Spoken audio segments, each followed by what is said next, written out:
Tell me if you can relate to this. You were in a high conflict marriage and went through the hell of divorce. You thought the war was over. You thought the papers are signed, I can move on with my life, I can start to rebuild again. Or can you? The nightmare doesn't end after you sign the papers. Even after divorce, the nightmare can show up anytime. Maybe it's a text message, maybe it's an email, maybe it's a court summons that shows up unexpectedly. And you are dragged right back into the hell all over again. You feel the fear, the angst, the anxiety. You feel hunted all over again. I've been there, and it's a real feeling. It's fear weaponized. It's a form of PTSD from your divorce. You don't have to stay doomed to being a hunted man, though.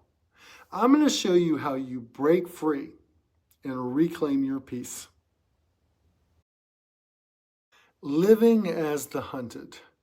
Isn't that the way it feels?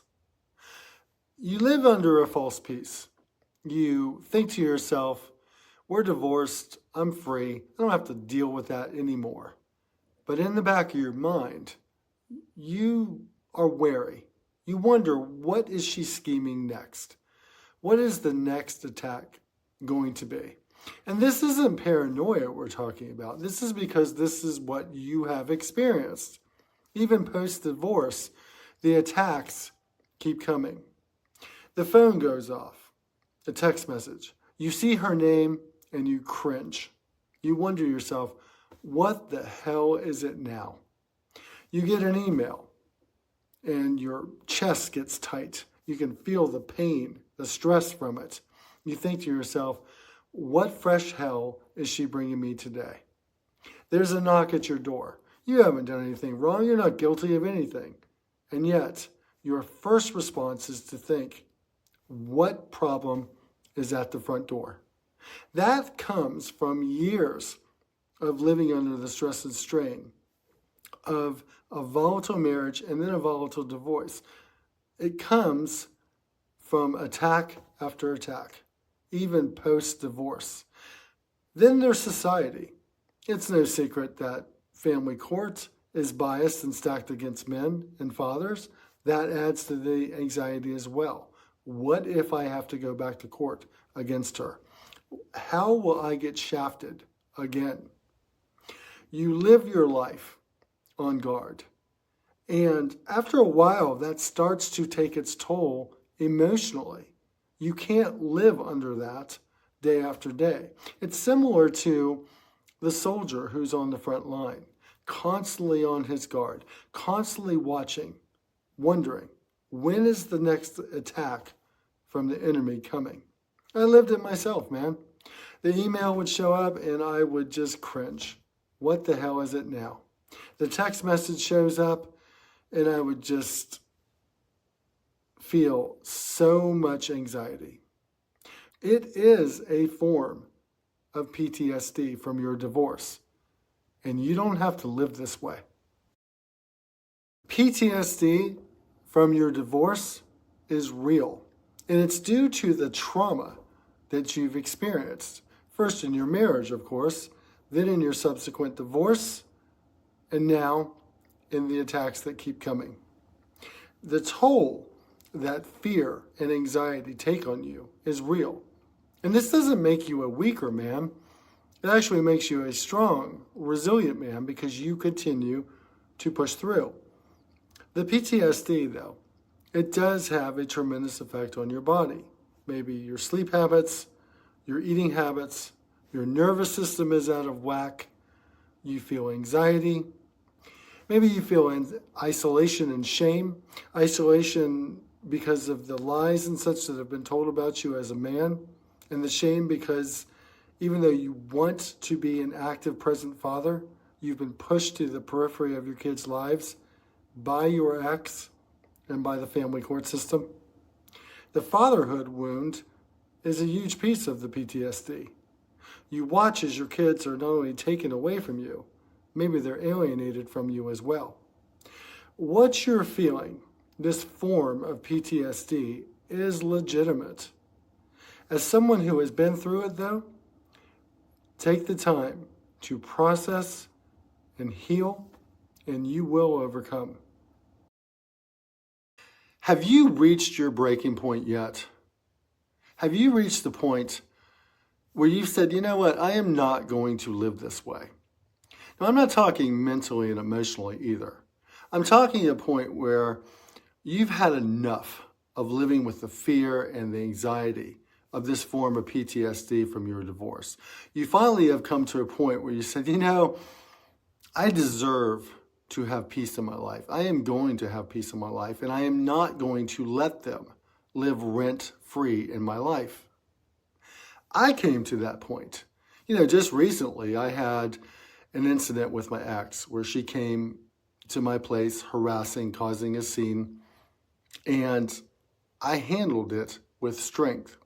I handled it with silence, with documentation, and with action, legal action. And sometimes that's what it takes. The thing is, when you handle it with strength, every time you do that, it strengthens you. You become stronger mentally and emotionally. You start to reclaim the peace that they've taken from you. Haven't they taken enough from you? The power shift, the power and control that they have, they don't have it unless you give it to them. You reclaim that power back. You reclaim your power one instance at a time. And every time you reclaim that power, every time you don't react, you respond. Every time that you have that fear and that anxiety, that comes back, you actively replace those thoughts with thoughts of your kids, thoughts of your goals, thoughts of the reality. You don't allow your mind to wander into catastrophe, what could happen. That's allowing them to live rent-free in your mind. So you do this, and before you know it, the trauma that you've been through, the PTSD that you feel from your divorce, gets less and less. You start to reclaim your peace again. Now we're going to discuss how you do that. Let's look at 6 practical ways that you can reclaim your peace. Silence. Silence is power. You've been through the trauma of a hard marriage. You've been through the trauma of divorce. The engagement, the drama, the chaos, it's what they want. They want to pull you into that. But when you respond with silence, when you respond with strength, it eliminates that engagement. It eliminates feeding what they want from you. They want you in drama. Respond with silence. Document everything, whether it's a text message, an email, a phone call, anything and everything. You document everything. So if there is a situation where you do have to go back in court, you are covered. Never brush it off as, this is just something that will pass, or I shouldn't keep a record of this. Record everything, just in case. Police and the courts, use them. If you've been through a volatile divorce, like most of us have, the courts were used against you. They were weaponized against you. Well, post-divorce, if the attacks are still coming, the police and courts are something you can use in your favor as well. Again, I had a situation recently. I called the police. I was down at the courthouse the next morning filing a restraining order. I used the courts in my favor. It actually felt nice for a change. Physical boundaries. You are entitled to be safe and secure in your home. You're entitled to have peace in your home, whether that means new locks, cameras that you install, whatever the case may be. Do what you need to do so you feel safe, you feel secure, there's no fear, there's no anxiety in your own home. You deserve better than that. Mantras and mental anchors. Maybe you express what you're going through journaling. Maybe you talk with a therapist. Maybe you talk with ChatGPT. Maybe you come up with your own mantra moving forward that is going to strengthen you on a daily basis. My mantra: know your worth, protect your peace. Anyone who doesn't see my worth is gone. Anyone who disrupts my peace is gone. Those are just a few examples, but as you build your strength mentally and emotionally, the feelings from PTSD from your divorce will become less and less, and you will be stronger and stronger, more confident moving forward. And then brotherhood. You shouldn't go through these things alone. A lot of us guys, we tend to be lone wolves, and to some degree, it's something to be respected. But we need brothers. We need brothers in our lives. We need other guys who get it. We need other guys who can hold us accountable and can support us. If you don't have a tribe, create your own tribe. Find other guys who have similar interests who will hold you accountable and be supportive in your life. These 6 things, if you implement them on a daily basis, you're going to find yourself getting stronger and stronger mentally and emotionally. This is how you reclaim your peace. The reality is, she doesn't want peace. She wants to draw you back into her storm. The decision that you have to make: are you going to participate? Are you going to engage with her? Are you going to play her game on her terms? That's why silence is strength. When you refuse to engage, you take back your power and control. The reality is, the courts are stacked against you as a man and as a father. That's no secret. The manipulation, the gaslighting continues as well. And another reality is parental alienation. Your ex alienating your children from you. And there's very little you can do about it. The contrast to these things, though, is how you respond.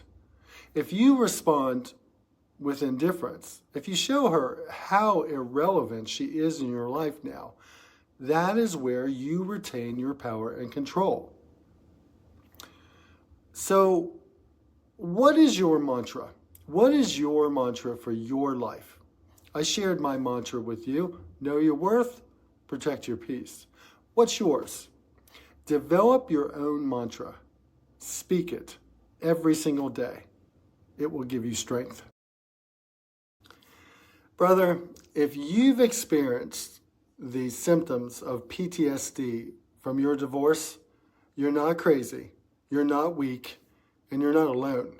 Many of us have struggled with it post-divorce. You've been through a war. You've been through tremendous trauma. PTSD from divorce is real, but so is your recovery, so is your freedom now, and so is your resilience. She doesn't get the last word, and neither do the courts. You do. You will determine your life moving forward. Check out these 2 videos for more practical tips that will help you as well. Join the community, subscribe, share this with a guy who needs to hear it. Know your worth. Protect your peace.